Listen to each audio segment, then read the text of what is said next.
প্রিয় শিক্ষার্থী, আমি মুস্তাফা বলছি। আজকে আমরা শিখব এসএসসি কেমিস্ট্রি দ্বিতীয় অধ্যায় পদার্থের অবস্থা। এর একটি ইম্পর্টেন্ট টপিক ছিল হচ্ছে দুটি গ্যাসের ব্যবহারের পরীক্ষা। প্রিয় শিক্ষার্থী, টপিকটা হচ্ছে দুটি গ্যাসের ব্যবহারের পরীক্ষা। দুটি গ্যাসের ব্যবহারের পরীক্ষার জন্য আমরা একটি প্রথমে টেস্ট টিউব নিই। প্রিয় শিক্ষার্থী, আমি অলরেডি চিত্রটা অঙ্কন করছি, দেখো দুটি টেস্ট টিউব, একটি টেস্ট টিউব নিয়েছি। এর পরবর্তীতে আমরা দুটি দ্রবণ নিব। একটা হচ্ছে অ্যামোনিয়াম হাইড্রোক্সাইড দ্রবণ, আরেকটি হচ্ছে HCl হাইড্রোক্লোরিক অ্যাসিডের দ্রবণ। প্রিয় শিক্ষার্থী, এই দ্রবণগুলো হচ্ছে লিকুইড জাতীয় পদার্থ, অর্থাৎ তরল জাতীয় পদার্থ। তাহলে আমরা কি করলাম? দুটি গ্যাসের ব্যবহার পরীক্ষার জন্য একটি টেস্ট টিউব নিলাম, তার দুটি মুখ খোলা।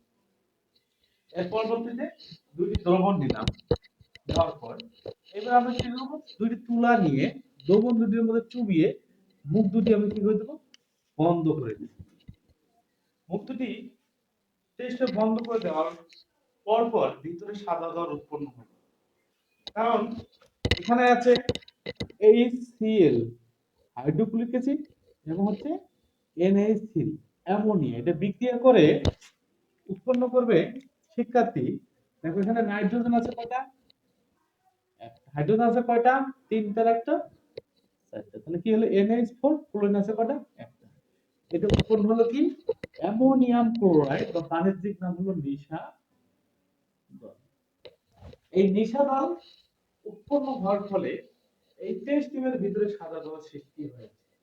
এবার আসা যাক, এই উৎপন্ন সাদা ধোঁয়া একই সময়ে বি প্রান্তের সাদা ধোঁয়া বেশি দূরত্ব অতিক্রম করলো, এবং একই সময়ে এ প্রান্তের সাদা ধোঁয়া কম অতিক্রম করলো।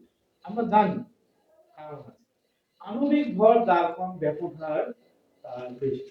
আমি অলরেডি অ্যামোনিয়া আণবিক ভর বের করছি, নাইট্রোজেন হচ্ছে 14, সূত্রের যোগ দেব, হাইড্রোজেনের ভর হচ্ছে 1, হাইড্রোজেন আছে 3 পরমাণু। ক্যালকুলেশন করলে 3 কে 3 আর 14 হয় 17। অপরদিকে হাইড্রোজেন ভর হচ্ছে 1, ক্লোরিনের ভর হচ্ছে 25.5, ক্যালকুলেশন করলে 36.5। তাহলে আমার টপিক হচ্ছে কি? আণবিক ভর কম হলে ব্যবহার বেশি হবে।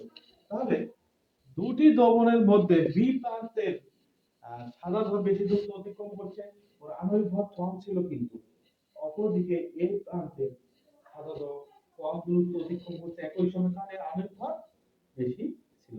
আশা করি শিক্ষার্থীরা তোমরা এই ক্লাসটি বুঝতে পারছো। পরবর্তী ক্লাস পেতে আমার চ্যানেলটি ফলো দিয়ে পাশে থাকবে।